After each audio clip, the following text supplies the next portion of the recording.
I'm proud of my team. It was a hard-fought win. It was we left a few opportunities out there, and I felt like that might come back to get us, but our pitching was very, very good today. I mean, Braden and Tyler were terrific. And we played pretty good defense for the most part behind those two. Had one error on a throw we tried to make that we shouldn't have.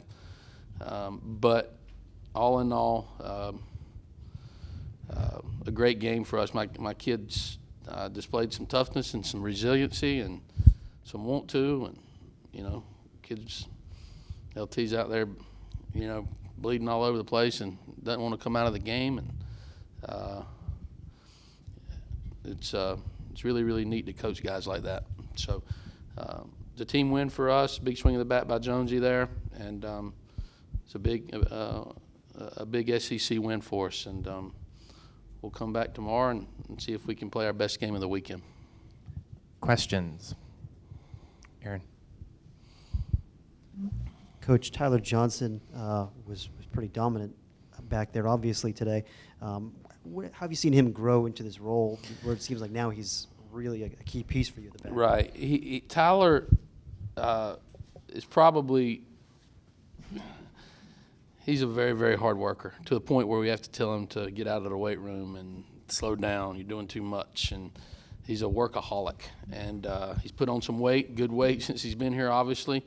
Came in here – 87, 89 mile an hour guy with pitchability, and he was skinny as a beanpole and probably 160 pounds. Now he's turned into a man, and that 88, 89's gone to, 94, 95. And sometimes he touched 98 earlier this year. So it's he's got great stuff. And the thing that I'm excited about, he's got great demeanor, he's got great makeup, and he's got great command. And when you couple command with stuff like he has, he can certainly get his fair share of outs for us. And I was really anxious to see him react in a tight game with the game on the line against a conference foe, against a great opponent. And it was really, really neat. It's been really neat to see him grow and develop, not only physically but as a pitcher as well. And he certainly gives us some more bullets back there in our bullpen. John? What did you see out of Braden after giving up those 2 runs? It didn't seem like he was phased at all. Yeah, Braden's a different kid. He doesn't get phased. He was better today than he has been his last couple of starts from a command standpoint, even though 4 walks is still too much. But his stuff lets him get away with it from time to time. Obviously, he's got a feel for – heck, he's got 4 pretty good pitches. I think he only showed probably 3 today. But he's got electric stuff, and I love his demeanor. He wants the ball. He didn't want to come out of the game. But, it was time. He gave us what we wanted in 6 good innings and only gave up 3 hits, 7 strikeouts. It's a great line for him. And against a team that I think can really hit, there's tough outs as we ever play against. And I don't care what the batting averages say. I don't care. When you play Arkansas, it's they have difficult outs in that lineup 1 through 9, and you have to be extremely careful with the way you pitch to them.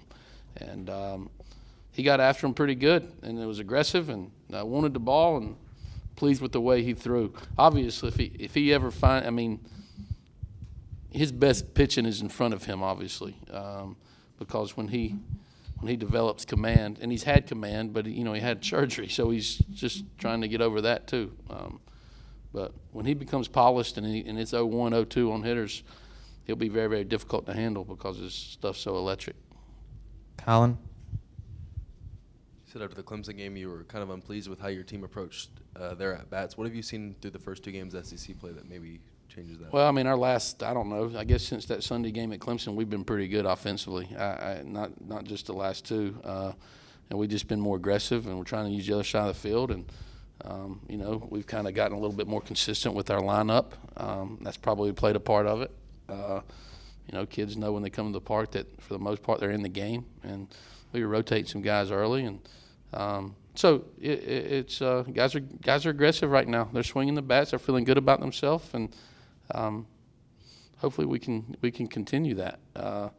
I've thought all along we were going to have a good offensive team, and they're backing me up on that. Teddy. You mentioned Braden's best pitching is ahead of him. Have you been impressed by how well he's pitched given the time that he had off? Yes, I am. There was a couple outings this fall where he was unhittable. I mean, we had no chance. Our hitters had no chance, and so he's just trying to find his way. And I'm very pleased. I mean, he had a tough injury. It was a tough one, and but he's worked extremely hard on his rehab, and he's not far removed. I mean, he had a long break from throwing to hitters, and now he's all of a sudden thrown in the fire on a weekend rotation for an SEC team, and he's handling himself very, very well. And like I said, he's got all the makeup, all the physical attributes, obviously the stuff that you want in a special weekend guy, All-American type guy or high draft pick. I mean, he's got all the attributes. It's just he just needs mound time. He needs appearances, and I think every time he goes out there, the more and more comfortable he'll become. And I would think probably come May, you'll see a guy with much better command and even more confidence than he's got right now. And he's come a long way since September the 1st, since he's first walked on campus. And Coach Myers has done a terrific job with him. Matt. How big was the hit by Marcus in the 8th, and what's the difference between a 2-run lead and a 4-run lead? The difference is 2 runs.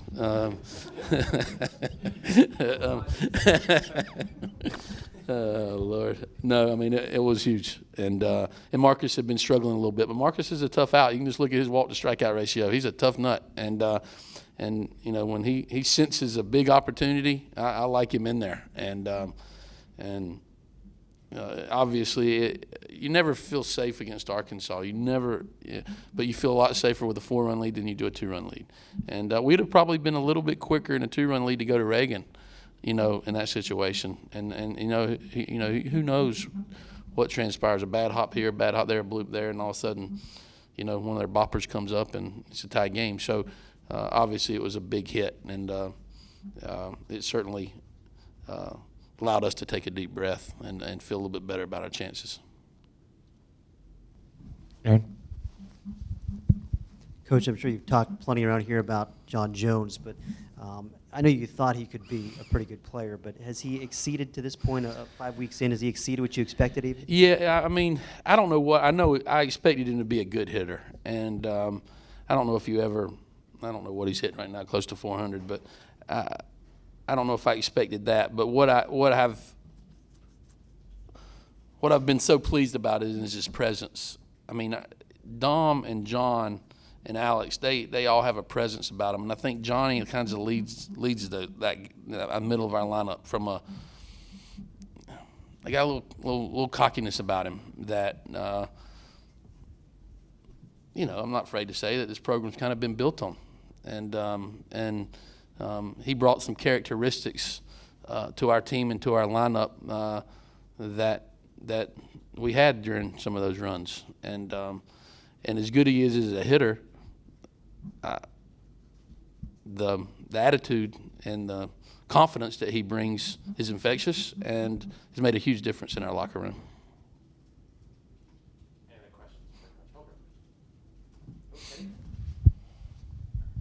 Just to start SEC play with a series win, what does that do for your confidence now, and how big is that for the team? I mean, we're trying to take this thing one game at a time, and it feels great to win the first 2 that we've played. But like I told our guys, you get 30, and I know this is coaches speak and cliche crap, and I mean y'all are going to say us. We try to play 31 game series. That's kind of how we look at it. And I told them,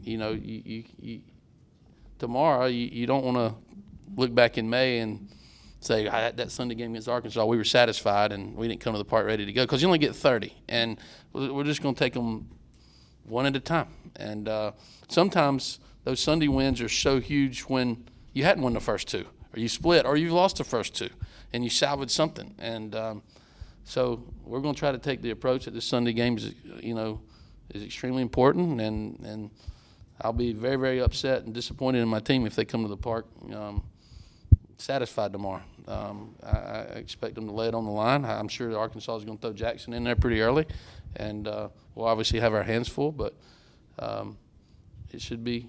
We have a great opportunity tomorrow against a great opponent, and there's not a better coach in our game than Dave Van Horn. There's not a better coach, and I think the world of him. So we have a good opportunity tomorrow, and hopefully my guys will come and lay it on the line. I expect they will.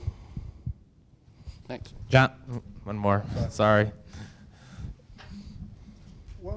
What exactly did happen with LT? Can you kind of walk us through the injury and the process?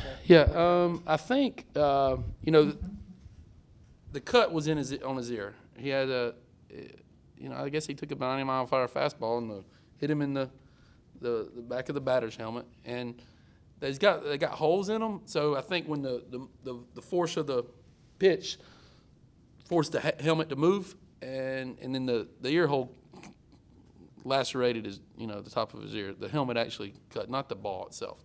So yeah, when I went out there, he was bleeding pretty profusely, and he was kind of in shock a little bit, and then he got his wits about him, and he started arguing and fighting with our trainer about not letting him take him out of the game, and you can't take me out of the game. I'm not coming out, and that kind of pumped me up, fired me up to see a kid like that bleeding out of his ear, and he wanted to be in there for his teammates. And our guys, LT had the respect of everyone in our locker room before today, but if he didn't, if there was one straggling, he's got them all on board now. And it's just kind of the kid. He's a winner, and he's a tough nut, and a very, very solid player for us. But he's not going to get stitches. They're just it's a pretty good cut, but it's in a spot where probably stitches really don't work on the top of his ear. So hopefully he'll be able to play tomorrow. If he doesn't come, if we don't have any lingering headaches, or I know they'll do that concussion testing and all that stuff on him, and if he's clear on that, I'm sure LT is going to want to play. And but I'm hopeful that he will be. But if not, we'll give him the day off. All right, thanks.